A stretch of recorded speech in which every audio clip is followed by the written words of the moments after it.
அனைவருக்கும் வணக்கம். வீடியோவில் நம்ம மத்திய துணை இராணுவப்படை என்னென்ன பார்த்தோம். இப்போ மத்திய துணை இராணுவப்படையில் ஃபோர்ஸாக நம்ம பார்க்க போகிற வீடியோ வந்து பிஎஸ்எஃப்பை பற்றி பார்க்க போகிறோம். பிஎஸ்எஃப்னா பார்டர் செக்யூரிட்டி ஃபோர்ஸ், அதாவது எல்லை பாதுகாப்பு படை. ஒரு மத்திய துணை இராணுவ படைகளில் ஒரு முக்கியமான ஃபோர்ஸ் அந்த பார்டர் செக்யூரிட்டி ஃபோர்ஸு. நீங்கள் துணை இராணுவப்படை ஆர்மி சம்பந்தமான வேலைகளில் சேர ஆர்வமாக இருந்தால் ஃபஸ்ட்டு என்ன ஃபோர்ஸு, என்ன பணி, என்ன அந்த ஃபோர்ஸோட ஸ்ட்ரக்சரு, ரேங்க்கு, எப்படி வேலைக்கு எடுக்கிறாங்க அதை ஃபஸ்ட் நீங்கள் தெரிஞ்சுக்கங்க. அது தெரிஞ்ச அப்புறம் தான் உங்களுக்கெல்லாம் ஈஸியாக இருக்கும். இந்த வீடியோவை மறக்காமல், அதாவது ஸ்கிப் பண்ணி லைக் பண்ணி ஷேர் பண்ணுங்கள். அப்போ தான் உங்களுக்கு இந்த பிஎஸ்எஃப் ஃபோர்ஸும் என்ன, எப்படி வேலைக்கு எடுக்கிறாங்க அப்படின்னு தெளிவாக தெரியும். நான் பார்க்க போகிற ஃபோர்ஸ் வந்து BSF force, border security force. இது வந்து 1965 தொடங்கினாங்க. இது ஒரு மத்திய அரசோட ஃபோர்ஸ் தான். 1965 சில பிரச்சனைகள் காரணமாக பாகிஸ்தான் மற்றும் பங்களாதேஷில் ஏற்பட்ட எல்லை பிரச்சனைக்காக தொடங்கப்பட்ட ஃபோர்ஸு மத்திய அரசின் கீழ் செயல்படுது. இந்த ஃபோர்ஸ் வந்து மத்திய அரசின் கீழ் செயல்படும். இது வந்து என்ன பண்ணால் ஹோம் மினிஸ்டர் ஆஃப் உள்துறை அமைச்சகம் இருக்குல்ல, அது கீழே தான் செயல்படும். ஆர்மி தனி, மத்திய துணை இராணுவ தனி, ஆர்மி தனி, தரைப்படை, விமானப்படை, கப்பல் படை அதெல்லாம் தனி டிபார்ட்மெண்ட் வரும். அந்த துணை இராணுவ படைகள் எல்லாமே மத்திய அரசோட ஹோம் மினிஸ்டரில் தான் வரும், அதாவது உள்துறை அமைச்சத்துக்குள்ளே தான் வரும். ஓகே, இப்போ அதுக்கடுத்து பார்ப்போம் பிஎஸ்எஃப்போட டியூட்டினா என்னென்னு பார்ப்போம். பிஎஸ்எஃப்போட மெயின் டியூட்டி வந்து எல்லை பாதுகாப்பு. இது வந்து மெயின், அதாவது எல்லை பாதுகாப்பு தான் மெயின். பாகிஸ்தான் மற்றும் பங்களாதேஷ் எல்லை, பாகிஸ்தான்லேயும் பங்களாதேஷ் எல்லை பாதுகாப்பு, அதாவது அண்டை நாடுகள் அச்சுறுத்தலேருந்து பாதுகாப்பு தான் இந்த ஃபோர்ஸோட மெயின் தாட்ஸ், அதாவது சித்தாந்தம்.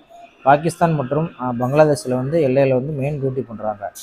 கடத்தல் தடுப்பு, அதாவது அடுத்த அண்டை நாடுகள்லேருந்து எந்த ஒரு பொருள் இங்கே வந்துடக்கூடாது, அதாவது ஆயுதங்களும் வேறு எந்த பண பரிமாற்றமும் வரக்கூடாது, அதை தடுக்கிறது தான் அந்த ஃபோர்ஸோட மெயின் வேலை.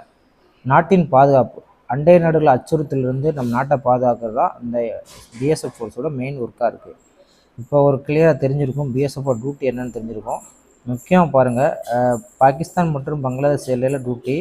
நீங்கள் பிஎஸ்எஃப்பில் வேலை பார்த்தீங்கன்னா நீங்கள் வந்து இந்தியாவுக்குள்ளே எங்கேயும் நீங்கள் ஒர்க் பண்ண முடியாது. ஒன்லி பாகிஸ்தான் மற்றும் பங்களாதேஷ் பார்டரில் மட்டும்தான் நீங்கள் ஒர்க் பண்ணணும், எல்லை மட்டும்தான் விளையாட முடியும். நீங்கள் நினைக்கிறீங்க பிஎஸ்எஃப்பில் தான் நம்ம வெளியில் ஒர்க் பண்ணலாம் அப்படின்னு அந்த கிடையாது. ஆனால் இந்தியாவுக்குள்ளே சில பயிற்சி மையங்கள் இருக்குது, அதில் வேணால் நீங்கள் கொஞ்ச நாள் ஒர்க் பண்ணலாம். அதுக்கு பிறகு மெயின் ஒர்க் வந்து உங்களுக்கு பாகிஸ்தான் மற்றும் பங்களாதேஷ் அந்த பார்டரில் மட்டும்தான்.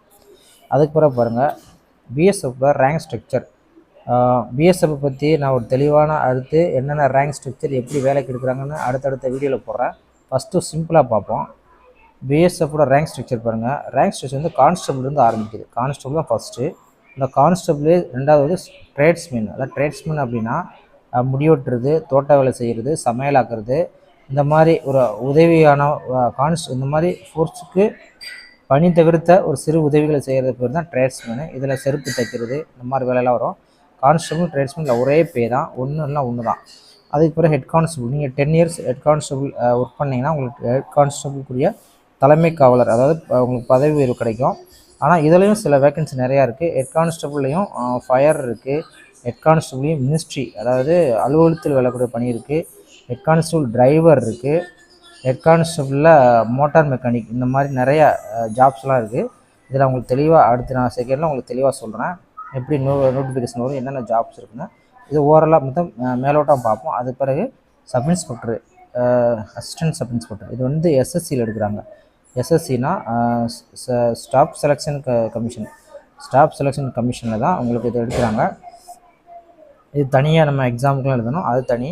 அதுக்கப்புறம் டிரைவர்ஸ் எடுக்கிறாங்க. கான்ஸ்டபிள் டிரைவர் இருக்காங்க, ஹெட் கான்ஸ்டபிள் டிரைவர் இருக்காங்க, 2 டிரைவர் இருக்காங்க. அதுக்கப்புறம் உயர் அதிகாரிகள், இன்ஸ்பெக்டரு, ஏசி, டெப்டிசி, டிஐஜி, ஐஜி, அது நம்ம தேவையில்லை. இப்போ நமக்கு வேலைக்கு உதவ வேண்டியது இந்த ஸ்ட்ரக்சர் மட்டும்தான். இந்த வீடியோவில் வந்து உங்களுக்கு ஒரு தெளிவான விளக்கம் கிடச்சிருக்கும். அடுத்தடுத்த வீடியோவில் நான் எப்படி வேலைக்கு போகிறேன்னு சொல்கிறேன். வீடியோவை கண்டிப்பாக ஷேர் பண்ணுங்கள், லைக் பண்ணுங்கள். என்னோடய வீடியோ வந்து எழுத்து மூலமாக தான் இருக்கும். நீங்கள் ஆனால் யூஸ்ஃபுல்லாக இருக்கும் உங்களுக்கு. மற்ற வீடியோ எடிட்டிங் மாதிரிலாம் உங்களுக்கு கடந்து போயிடாது. இது உங்களுக்கு கண்டிப்பாக நீங்கள் எழுதி கூட வச்சுக்கலாம், ஒரு யூஸ்ஃபுல்லாக இருக்கும். நன்றி, வணக்கம்.